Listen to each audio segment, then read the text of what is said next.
Oh, le campus togolais, on ne peut pas en parler. Vous-même, vous voyez, c'est trop délabré. Ça veut dire que dans les amphis comme Agora, les 2 Agora ou bien les 3 Agora, il n'y a même pas de micro. Nous, qui vont parfois à retard, parce que je viens de loin d'Aditi Kobe, je n'arrive même pas à trouver une place dans la salle. Je reste derrière et le professeur parle, je n'entends même pas sa voix. Et parfois, je me fâche et je sors. Je reste dehors. Alors vous voyez vous-même. L'électrification, l'autre fois on était passé à l'Agora faire flèche. Pour suivre un cours, il n'y a pas de lumière.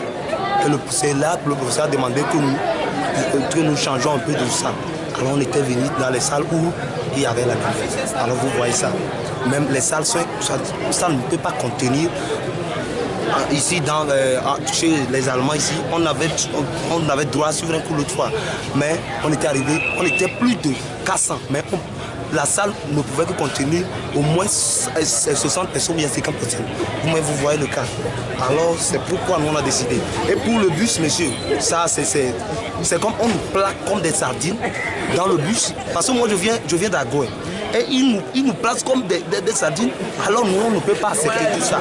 C'est pourquoi moi, personnellement, j'ai décidé d'être parmi ceux qui vont révolter, ceux qui vont réclamer leurs droits. Alors je suis là ce matin, on a suivi ça, donc on les attend.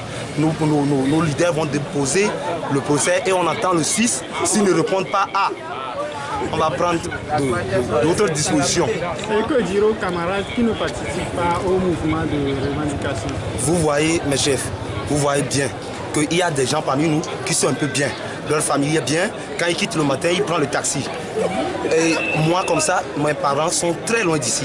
Alors moi, je suis obligé. Ceux qui sont dans mon cas, ils peuvent. Mais j'encourage ceux qui sont à la maison que il y a des gens qui vont venir aussi dans l'avenir. Ils ne se battent pas seulement pour leur présent, mais ils se battent aussi pour l'avenir.